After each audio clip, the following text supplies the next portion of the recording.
Rev up your engines!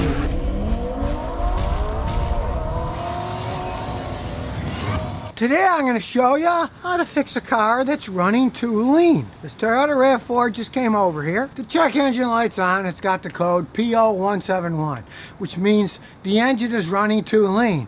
Now unfortunately, there's a whole bunch of things can do that. So you have to start logically. Go under the hood and look at the most logical things first. Now running too lean means that the combustion inside the engine is burning at a too lean ratio, meaning either it's not getting enough fuel so it runs lean, or it's getting too much air and it's running too lean. Now one of the common things for that is a vacuum leak. If a hose has come off, if a gasket's broken and sucking air into the engine, it'll run too lean. So that's the first thing you look for. And if you're really smart and have just a regular scan tool, you can get a $40 one that does this. It's got the code.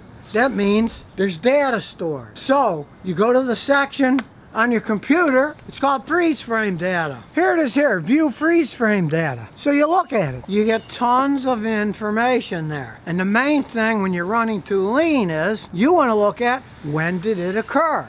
It'll show you the speed of the car. If the speed of the car is 0 and that code tripped when it was idling, that generally means it has a vacuum leak. Because when the car is idling, the engine isn't moving that fast. So it has a little less vacuum pressure. If you get a vacuum leak and you're idling with a low vacuum pressure, that'll set it down quite a bit percentage-wise, can make it run lean, then it trips the code. Realize that the codes are tripped when the computer sees like 20% or more off value. So it's got to be a reasonable amount. This lean code tripped when you're going 65 miles an hour. Odds are it's not a vacuum leak because it's 60. The engine's spinning like mad. It's got tons of vacuum pressure. It's got a little vacuum leak. It's not going to bother it that much because the leak is going to be a smaller percentage of what it is when the engine's only idling, a much lower vacuum pressure. So if it did occur at lower speeds or at an idle, you want to look all around for vacuum leaks. And on these Toyotas, it's often a vacuum line that comes off. A lot of times the one back here behind the air filter gets pulled off when somebody changes the air filter, but that one's not bad. Sometimes they come off of the PCV system, but that's on nice and solid. If you can't see or hear any vacuum leaks when the engine's idling, use your ears, and if you hear a sucking air, look around.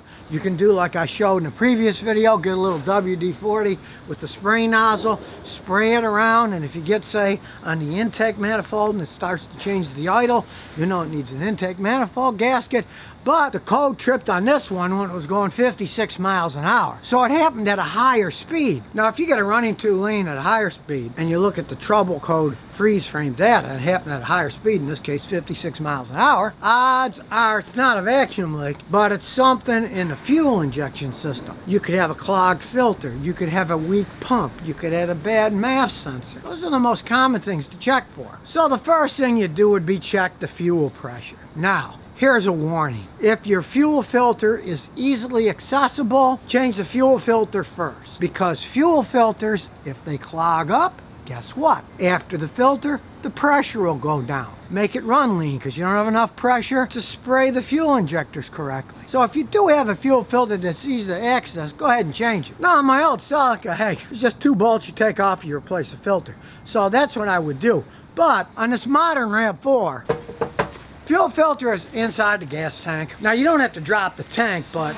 you got to take the back seat out, then you have to take the access panel, then you got to pull the fuel pump assembly out because the filter's built in there. Now Toyota generally wants to sell you the whole fuel pump assembly for $600–700 with the filter built in. You can buy a filter, but in this case, hey, you're not going to just change the filter on the lark because it's such a pain in the butt. So we're going to just check the fuel pressure. It's supposed to be between 44 and 50 pounds per square inch. We test it and that's what it is. Well, then we don't have to worry about changing the fuel filter because the pressure's coming out fine anyway. Since it's such a job to get in there and change the filter, we're just going to check the pressure on this. So we'll get out my fancy fuel injection tester kit. And I do mean fancy because Toyota over the ages, they've been kind of a swine about checking fuel pressure. They never had test valves on them. Most of them don't anyways, modern anyways. They all went that way. It's cheaper to make it. But you got to get a special adapter. You hook it on the fuel line and then check it with a gauge, you're going to have to buy the special Toyota adapter, which isn't cheap. So you might want to pay somebody else to do this. And in this case, it's fine. It's about 51 pounds. So we know the fuel pressure is good. So it's not that it's not getting enough fuel. Next thing to check is the mass sensor, mass airflow sensor. Now in these Toyotas, the notorious are getting dirty and giving false readings so they can make them run lean. It's right here. Simple thing to get to. Right here.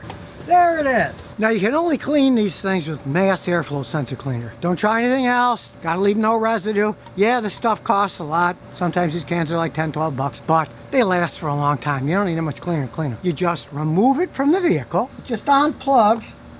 You gotta squeeze the heck out of it. Then remove the 2 Phillips screws that hold it in place. They just screw out and the sensor wiggles and comes out. Now cleaning is pretty easy. There's a little metal piece here, right in here.